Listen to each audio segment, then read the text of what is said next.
गुलबर्गा में नीम की लकड़ी से जादू टोने के शुबा में खातून का कत्ल।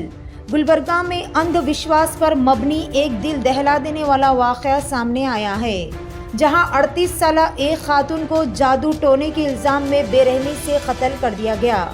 मरहुमा की पहचान मुक्ताबाई के नाम से हुई है, जो गुलबर्गा ज़िले के अलंद शहर की रहने वाली थी। मुक्ताबाई की शादी गिड्डेपास से हुई थी, जो महाराष्ट्र के मोरम गांव का रहने वाला है। रिपोर्ट्स के मुताबिक ये वाक़या 4 दिन पहले मोरम गांव में पेश आया।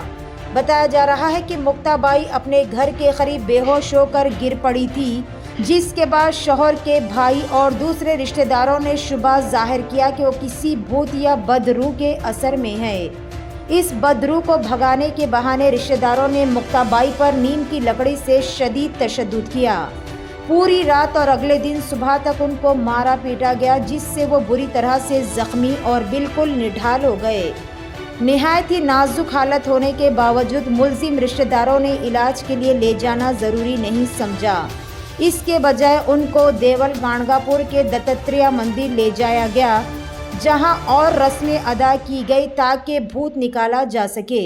इन रस्मों के दौरान मुक्ताबाई की तबीयत और भी बिगड़ गई और वो वहीं पर गिर पड़े। जब हालात बहुत ज़्यादा ख़राब हो गए, तब जाकर शौहर के घर वालों ने उनकी मां को इत्तला दी। खबर मिलते ही मां मौके पर पहुंची और फ़ौरन मुक्ताबाई को हॉस्पिटल ले जाया गया, लेकिन तमाम कोशिशों के बावजूद मुकम्मल इलाज के दौरान रात उनकी मौत हो गई। ये वाक़या मोरम पुलिस स्टेशन के हुदूद में आता है। इस दिलचस्प और अफसोसनाक वाक़े ने एक बार फिर अंधविश्वास और लापरवाही के ख़तरनाक नताइज को सामने ला दिया है, जिसमें एक बेगुनाह खातून अपनी जान से हाथ धो बैठे। ಕಟ್ಟಿಗೆ ತೊಗೊಂಡೆ ಈಗ ಮಾಡ್ರ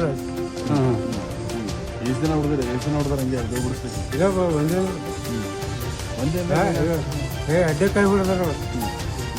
ಮತ್ತು ಆಮೇಲೆ ಇಳ್ಕೊಂಡು ಹೋಗಿಲ್ಲ ಎప్పుడు ಬಂದಿರಲ್ಲ ಗಾಣಪರ್ವ ಮೈ ತಕೊಂಡು ಬಂದಿದ್ದಾರೆ ಮತ್ತು ಗುಡಿಯಾಗೆಲ್ಲ ಹೋಗಿರಿ ಅಲ್ಲಿ ಏನಂತ ಗೊತ್ತಾಯ್ತು ಅಲ್ಲಿ ಏನು ಬಂದು ಮೈ ತಕೊಂಡು ಅಲ್ಲಿ ಬಂದಿದ್ದಾರೆ ಅಲ್ಲಿ ತಿಳ್ಕೊಂಡು ಹೋಗಿದ್ರು ತಿಳ್ಕೊಂಡು ಹೋಗೋಣ ಯಾರಂದ್ರು ನಾ ದನಗಟ್ಟೆ ತಿಕ್ಕಿ ಹಾಕ್ತೀನಪ್ಪ ಎರಡು ದೇವ್ ಬಿಡ್ತಾವ ಅಂದ್ರೆ ಎಲ್ಲಿಂದ ಒಂದು ದೇವ್ರು ಹೇಳೋದು ಇಲ್ಲಿ ಸರ್ ಆನಂದೇವು ಅಲ್ಲಿ ನಿಮ್ಮ ಊರಲ್ಲಿ ಅಲ್ಲಿ ದೇವ್ ಇಲ್ಲ ಅದು ಇದೆ ಇಲ್ಲ ಅಂದ್ರು ಇಲ್ಲಿ ಹಿಡ್ದು ಈಗ ಪೈಲಾಡು ಎಲ್ಲ ಚಂದ ಇದಾರ ನಿಮ್ಮ ಮನೆಯವರು ಇಲ್ಲಿ